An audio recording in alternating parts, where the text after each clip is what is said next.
Hi everybody and welcome to my video today. So I'm going to do a reflection video based on my recent talk with the London Java Community Group, which was based on my recording for 30 days, lessons learned for public speaking. So I'm going to give you a general context of what I did for that activity, and then I'm going to follow by lessons learned that can be taken on board should you wish to take on that activity. So just to give you background context of how it happened.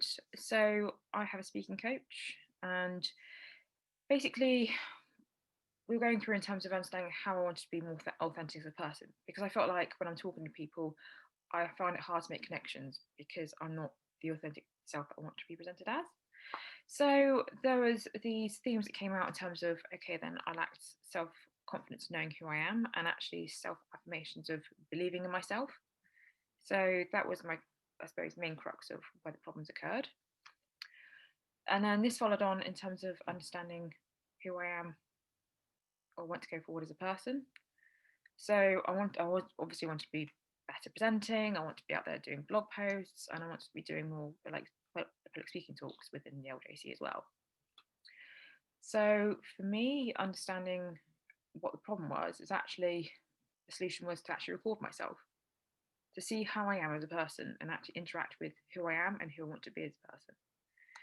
Now, as much as I love doing public speaking now, and also I don't feel so confident doing videos like this, for me, the main problem I have is watching myself back. I mean, that was a fear previous to when I did the challenge, was actually watching myself back. Somebody said to me, well, record yourself and watch yourself back. It's frightening.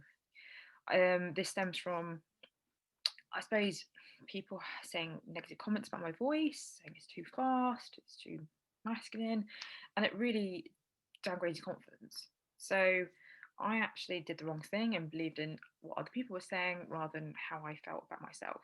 And that's the main thing out of that. You should think about yourself. Don't worry about anybody else. So how I did the actual recordings themselves. So basically I thought about it, okay, how am I going to do this? And I came across a Medium article by Michael Thompson, who basically recorded himself for 30 days for 4 minutes. Again, he did his on a recommendation based on his coach.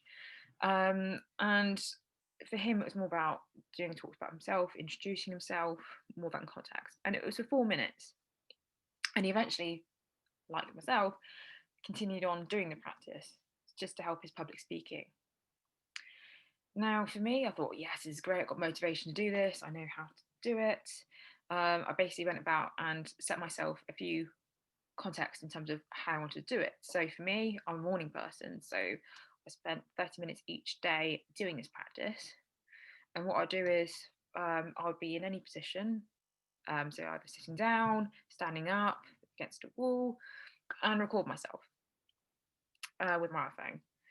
Just blurting it out there in terms of context of what I want to talk about and I suppose doing the task. Now, I should say I did have a script as well. So it was more or less just getting on the script and reading what was on there. Because for me, I need to plan these sort of videos in advance or do these practices in advance because my word memory is not great. I can't remember people's words. So I need to write it down so I can actually get used to it before taking off the script and doing it off by heart. So for me, it was 5 activities, including an additional posture exercise. So going in front of my mirror and taking a good look at myself. Because as I said, my self confidence and self affirmation wasn't great. So for me, looking at myself, confirming what I find good about myself, actually helped with the self affirmations. Now, the 5 activities I did was introduce myself, asking questions, body posture, self affirmations, and pace. Now, looking back at it, those 5 activities for 2 minutes was really good, but it was too much to spread too thinly. There's so much juxtaposition in terms of what I was trying to learn and what I was trying to get out of the situation. So for me, although it was great, I got to see myself in front of the camera. I think that should have been the most important thing to realise. and actually feeling comfortable with myself recording, those 5 points was just too much to actually improve on. So I think one thing for me, if I did the challenge again, or if anybody else wants to do the challenge, is focus on one thing that you can improve on. That would be my main suggestion, but I'll go furthermore with that later on in the video. So yeah, so I did that 5 talks within I think it was about 50 minutes each time, and then I would also take the recordings from yesterday before I do the videos, and actually watch myself back in terms of understanding what's going right and what's going wrong. Now, for me in the beginning when I was doing the videos, it was the fear of watching myself going, oh my gosh, I'm watching myself back. And there's that sense of fear coming again, think, oh my God, this is what I sound like. And actually being comfortable with yourself is one of the key things of this exercise. You need to be comfortable seeing yourself, because you can't grow if you fear things like that. You shouldn't fear how you speak, because it's who you are. And for me, I wish when I was doing the activities further on down the line, I could see myself getting more comfortable in front of the camera. I could see myself feeling more genuine and actually feeling more authentic. So actually, this exercise, I actually realised in the end, wasn't more about the public speaking side of things. It was more about the self-affirmation and actually feeling confident being myself, and actually be able to talk confidently in front of a camera and accepting who I am as a person. Presented more self-authenticity and also appreciation for myself, to then lead on to become a better speaker.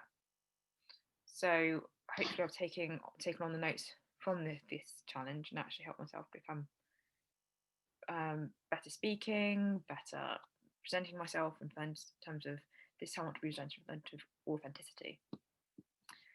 So as I suppose I said in the beginning, that I'm still doing the challenge now. So for 5 minutes in the morning. So I speak for about 2.5 minutes per day for the challenge. So for me, it's great because it's only 5 to 10 minutes most of the time, and it fits in basically with my morning routine. So within these 2-minute sections and reflecting, I mostly just talk about myself and what I love about myself, because the whole point of the challenge was to become more self-aware and self-affirmations. And within those 2 minutes, I feel like I'm growing and getting more confident and being confident in saying who I am as a person and who I want to be. So that's been great. So for me, I want to just share with you a couple of things that I've learned during this process, which hopefully you can take on board should you wish to take the challenge yourself. So number one is, don't fear criticism. So for me, I was so hard on myself in the beginning. When recording the videos, you feel like you have to, because you want to improve, you want to critique every single thing, when actually you should be pleased the fact that you turned up and did the challenge. It's hard to be positive and want to grow if you're negative about yourself. So if you do the challenge, my recommendation would be the first 5 days, don't critique yourself, because you're going to get negative. You're going to think you're bad. You're going to give up. Just focus on how you want to improve and praise yourself for turning up. That'd be my advice. Number two is, make sure you have something either accountable for, or make sure it's measurable. So for me, it was more of the accountability of actually doing the 30-day challenge and basically speaking about it in videos like this, in blog posts, and doing the LGC talk. So that's my accountability. But I would make sure it's more measurable in terms of, this is what I want to learn. So more setting SMART goals for your speaking challenge. So being more specific in terms of what you're going to try and aim for. So for example, I'm trying to decrease the pace of my voice from say 160 words per minute to 125 words per minute by doing 3 paced exercises, to looking at tone, looking at pace, and looking at speed, just so you can get a bit more practice in terms of who you want to be as a person, like who you want to, I suppose, practice on. So having that specific goal would help you a lot in terms of actually getting to where you want to within your speaking practice. So that'd be my advice number two. Number three is break down the activities. So for me, breaking down what I want to improve per, I suppose, per month, per year, just having, again, set yourself more specific goals and actually having that theme in terms of where you want to improve on.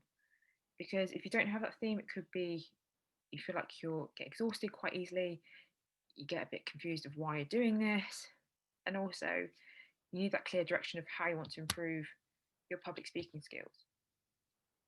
So, number four is again have that identify of why. So for me, the why was actually just helping out with self affirmations and actually building confidence. But as I relate this back to public speaking, it, it doesn't have to be public speaking aims particularly. So, for example, doing talks like this, doing interviews, or practicing doing workshops. It can be anything, but sometimes the larger things can be broken down into smaller things. So, whether that's boosting up how you ask the questions.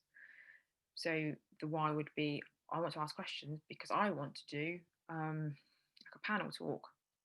And I feel like if I don't know how to ask questions or how to ask questions in a spontaneous way, then I feel like I can't do the panel talk. So it should be these speaking talks or speaking practices should be the stepping stone to something greater.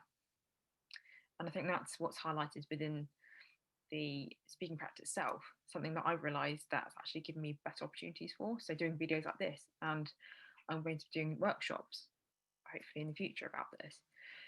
So that's my realizations from my public speaking practice. And this is, I suppose, me, I believe everybody should try and have a go at this, because even just for 5 minutes a day, just so you can be more self-aware of yourself and actually understand who you are as a person and how it relates back to other activities in your life, other goals. So give it a go. Thank you very much for listening today, and I look forward to speaking to you soon. Ciao for now.